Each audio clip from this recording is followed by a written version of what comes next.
गन्ना किसान के निशान पर डालकर स्वामी प्रसाद मौर्य जी के हाथों को मजबूत कर दिया। दूसरी बात, ये तकनीकी युग है, ये फोन हुआ है नहीं है तुम्हारी जेब में, जरा निकाल बाहर, निकाल जरा देख ले किस किस पे निकाल, सब लोग बाहर निकाल, तभी पता लगे नहीं लगे। तो इसमें 100 नंबर होगा नहीं होगा? वो कहे कि ज्यादा कुछ करने की जरूरत नहीं है, हर आदमी अपने साले को फोन करेगा। क्या करेगा? साले को फोन, और उसका साला अपने साले को फोन करेगा, और उसका साला अपने साले को फोन करेगा। और जब हर साला हर साले को फोन करेगा तो कौन साला बच जाएगा जिस तक गन्ना किसान की बात नहीं। तो इस तरह से हर आदमी गन्ना किसान के साथ खड़ा हो जाएगा। और 5 दिन आप पे बाकी हैं, ये समझ के लड़ना कि स्वामी प्रसाद मौर्य नहीं लड़ रहे, आप सब लोग लड़ रहे हैं। आप सब लोग स्वामी प्रसाद मौर्य हैं। साधन पैदा होते कुशीनगर में भी यहाँ के नौजवानों को रोजगार करने के लिए मुंबई और दिल्ली में नहीं जाना पड़ता। 6-6 महीने घर से दूर रह के, माँ बाप से दूर रह के, परिवार से दूर रह के तमाम तरह की मुसीबतों का सामना सिर्फ अपने बच्चों का पेट पालने के लिए नहीं करना पड़ता। सम्मानित साथियों, मैं आपको एक कोरोना काल का समय याद दिलाना चाहता हूं। आप जानते हैं, संविधान के बाद समाज में 2 तरह के परिवर्तन हुए। एक, पहला परिवर्तन कि आरक्षण की वजह से जिन परिवारों में सरकारी नौकरी आई, उन परिवारों में सरकारी नौकरी के बाद सुविधाएं भी आई। उनके बच्चों को सरकारी स्कूल की जगह प्राइवेट में जाने का मौका मिला, अच्छा खाना, अच्छा पीना और सुख सुविधाएं मिली।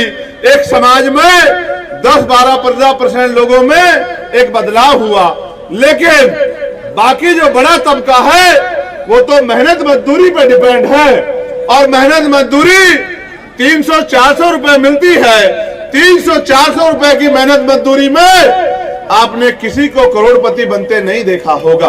और 300-400 रुपए की मेहनत मजदूरी में आप बुनियादी सुविधाएं भी हासिल नहीं कर सकते हैं। लेकिन सम्मानित साथियों, हमें भविष्य के बारे में सोचना चाहिए।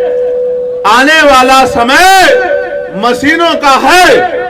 मालिक ये चाहता है उसका काम समय पे पूरा हो या समय से पहले पूरा हो। जिस काम को एक परिवार मिलके 10 दिन में करता था, आज मशीन उस काम को 1 दिन में पूरा कर देती है।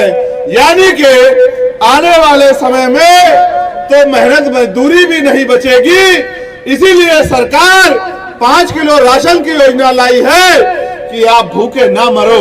लेकिन आप ये बताओ, क्या आप इस धरती पे सिर्फ रोजी रोटी के लिए पैदा हुए हो क्या?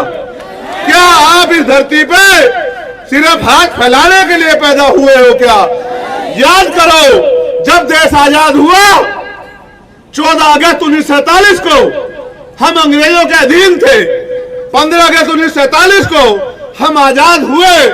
लेकिन 16 अगस्त 1947 को आप अपने मन में सोचो और खुद से जवाब मांगो कि 14 अगस्त को जिसकी जेब में 1 रुपया था, तो क्या 16 अगस्त को उसकी जेब में 100 रुपए पहुंचे? 14 अगस्त को जिसके पास 1 गज जमीन थी, क्या 16 अगस्त को आजादी के बाद उसके पास 10 बीघा जमीन पहुंची? 14 अगस्त को जो बेरोजगार था, जो अशिक्षित था, क्या 16 तारीख को वो शिक्षित हो गया या फिर उसके पास रोजगार आ गया? या फिर 14 तारीख को जिनके पास उद्योग धंधे नहीं थे, क्या 16 तारीख को उनके पास उद्योग धंधे आ गए? तो सवाल ये है कि आजादी से बदला क्या?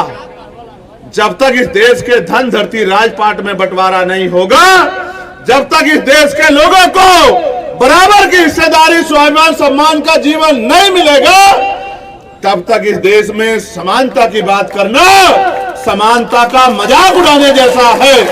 इसका उदाहरण भी मैं देता हूं। एक तरफ वो लोग हैं जिनके पास इतनी संपत्ति है कि उनको पता भी नहीं है, और एक तरफ लाखों लोग ऐसे हैं जो बिना छत के सोते हैं, भूखे पेट सोते हैं। एक तरफ ऐसे लोग हैं जिनके घर